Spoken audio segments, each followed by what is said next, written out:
Աստծո խաղաղությունը, որ ամեն մտքից վեր է, թող թագավորը ձեր կյանքի մեջ, այսպես է ասում Աստվածաշունչը։ Գուցե այսօր ինչ-որ բաներից քո ներսդ փոթորիկ է եւ չունես խաղաղություն։ Այսօր ուզում եմ աղոթեմ քեզ համար, որպեսզի Աստծո խաղաղությունը թագավորի քո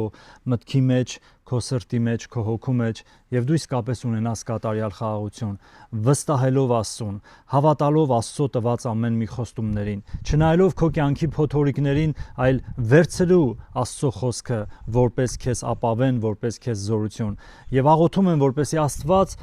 գա քո կյանքի մեջ եւ Տերը հիմա թագավորի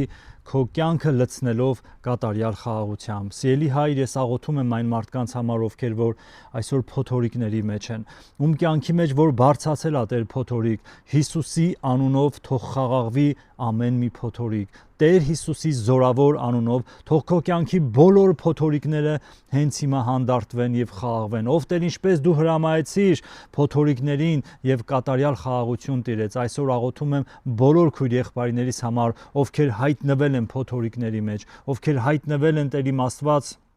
փորձությունների ու դժվարությունների մեջ, թող քո խաղաղությունը թագավորի նրանց սրտերի եւ նրանց կյանքերի մեջ Հիսուսի անունով։ Ամեն։ Սիրելիս, Աստված օրհնի քեզ, դու ունես իշխանություն եւ զորություն հրամայելու ցանկացած փոթորիկի, որ նրանք խաղաղվեն քո կյանքի մեջ։ Արա այնպես, ինչպես որ արեց Տեր Հիսուսը։ Մեր լավագույն ու մեծ օրինակը դա Տեր Հիսուս Քրիստոսն է։ Եղիր օրհնված եւ թող Տեր օրհնի քո կյանքի բոլոր օրերը Հիսուսի անունով։ Ամեն։